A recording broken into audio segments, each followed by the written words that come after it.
जय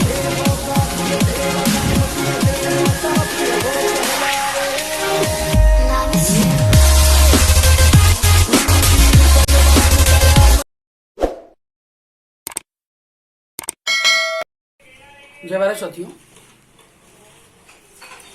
हमारे बीच में चित्रकूट में कर्मी में उपस्थित हैं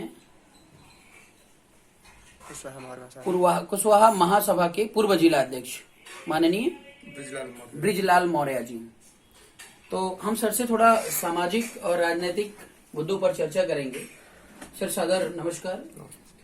सर मेरा प्रश्न है कि जो विशेष तौर से हमारी जाति बिरादरी है, क्योंकि मैं कट्टर जातिवादी भी हूँ, जातिवाद विरोधी भी हूँ, तो सबसे पहली जिम्मेदारी हमारे अपने समाज की है कि हम अपने समाज को संगठित करें, सुरक्षित करें। अब इसमें मैं आपसे जानना चाह रहा हूँ, बड़े अनुभवी हैं और बहुत ख्याति है आपकी इस इलाके में, इस क्षेत्र में, बाहर भी लोग आपको जानते हैं। तो सर सामाजिक और राजनैतिक, जैसा कि मैं जानता हूँ कि अगर किसी समाज का उत्थान करना है तो सामाजिक संगठनों का और राजनीतिक संगठनों का मजबूत होना या कॉम्बिनेशन होना जरूरी है। लेकिन मैं देख रहा हूं आपके समाज में सामाजिक संगठन जो हैं सो है ही हैं, लेकिन राजनीतिक संगठनों की कोई डायरेक्शन नहीं है, सारे के सारे चारों दिशाओं में भ्रमित है। तो इसका क्या कारण है, इसका समाधान क्या है सर?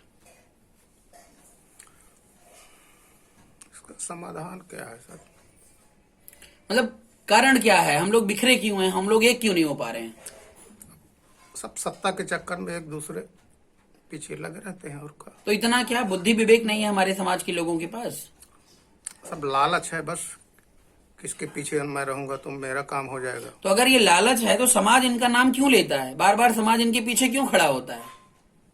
समाज की गलती है कि नहीं है? समाज गलती। समाज इतना दिलो दिमाग से इतना कोमल है, इतना जो है प्यार करता अपने नेताओं के, कि उनकी भोली भाली जो बातें होती हैं या चाटुकरी कारिता भरी जो बातें होती है, उनकी बातों में बार बार आ जाता है। तो इस पर आप क्या कहना चाहेंगे? समाज को क्या निर्देश देना चाहेंगे? क्या हमें एक स्वतंत्र प्लेटफॉर्म के फॉर्म में काम करना चाहिए? करना चाहिए। तो स्वतंत्र प्लेटफॉर्म कौन बनाएगा? समाज को मिलकर बनाना चाहिए ना। जब सारे संगठन सब एक हो जाएंगे, हाँ, तब ऑटोमेटिक सब हो जाएगा। मतलब एकीकरण जरूरी है। एकीकरण बहुत जरूरी। और एकीकरण अगर ना हो तो, एकीकरण अगर ये नहीं करेंगे तो किसको आप लेकर के चलेंगे? बिखरा रहेगा समाज। और का नहीं, तो हम लोग को एक नया प्लेटफॉर्म बनाना चाहिए ना। हम तो इसी उद्देश्य से आए हैं। अगर समाज के सारे नेता इकट्ठा हो जाते तो बढ़िया है, अन्यथा बीआरपी पूरे समाज को लेकर स्वतंत्रता पूर्वक नेतृत्व करने के लिए तैयार हैं। बीआरपी का स्ट्रक्चर प्रोसीजर मैंने आपको बताया, तो आप इससे सहमत हैं? जी जी। मतलब यहाँ पे बराबर हर जाति बिरादरी का नेतृत्व दिया जा रहा है, तो क्या ये सम्यक है, ये न्यायिक है? न्यायिक है। तो समाज को क्या संदेश देना चाहिए इस रिस्पेक्ट में कि मतलब बीआरपी में जुड़ना चाहिए, नहीं जुड़ना चाहिए, या क्या? क्योंकि समाज बहुत कंफ्यूज है सर। जुड़ना चाहिए, जुड़ना चाहिए। जहां मैं जाता हूं सर, आपको सच्चाई बता दूं, 10 रुपए की मैं रसीद नहीं कटवा पाता हूं, सिर्फ इसलिए कि समाज को इतना धोखा दिया गया है।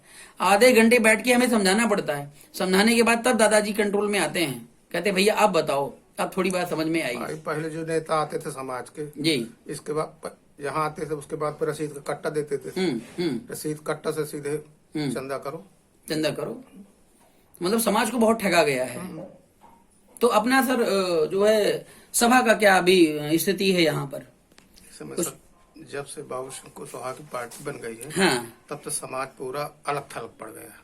पार्टी बनने से अलग थलग हो गया। महासभा भी वो हो गई, निष्क्रिय हो गई। ऐसे कैसे? महासभा पूरी। अच्छा, एक प्रोग्राम हमने देखा था बरेली में, तो बाबू सिंह कुशवाहा जी वहां पे डांट रहे थे कि जो है तुम लोग संगठन बना बना के दिमाग खराब करके बैठे हो, सारे संगठन को मिटाओ और केवल पार्टी में जुड़ो और पार्टी के लिए काम करो। क्या आप इससे सहमत हैं? नहीं, वो भी नहीं सहमत थे। भाई संघ एक अलग बात होती है, जैसे शादी विवाह करवानी हुई या कहीं संस्कार कुछ भी करवाना हुआ या कुछ और प्रकार का सपोर्ट चाहिए तो पार्टी तो 5 साल में आती है और संगठन तो 24/7 खड़ा रहता है ना आपके साथ। और मुद्दा 2 तरीके से हो सकता है, 2 तरीके से लड़ाई लड़ी जा सकती है, सामाजिक प्लेटफॉर्म से और पॉलिटिकल प्लेटफॉर्म से। तो हमारा सामाजिक भी प्लेटफॉर्म होना चाहिए, पॉलिटिकल भी प्लेटफॉर्म होना चाहिए। लेकिन वही बाबू सिंह कुशवाहा कह रहे हैं कि जो है सामाजिक संगठनों को दफन करो और पॉलिटिकल पार्टियों में आओ। तो मैं बाबू जी से ये क्वेश्चन करना चाहता हूं कि क्या मैं आपकी पार्टी में आ जाऊंगा तो हमारा प्रधानमंत्री बना देंगे आप? सर आपको लगता बना देंगे? कभी जिंदगी में बना पाएंगे? कभी नहीं। मुख्यमंत्री ने प्रधानमंत्री, कुछ मुख्यमंत्री बनना ही सकता है। अच्छा, मुख्यमंत्री नहीं बन सकते हैं सर, तो आने वाली पीढ़ी को जो है जिम्मेदारी देनी चाहिए नहीं देनी चाहिए? उनको देनी चाहिए। और अगर वो व्यक्ति या जो भी कोई पार्टी वाला अगर नहीं मान रहा है तो क्या हमें उसके पीछे चलना चाहिए? नहीं चलना चाहिए। ठीक है सर, बहुत अच्छा लगा आपसे बात करके, बहुत बहुत धन्यवाद।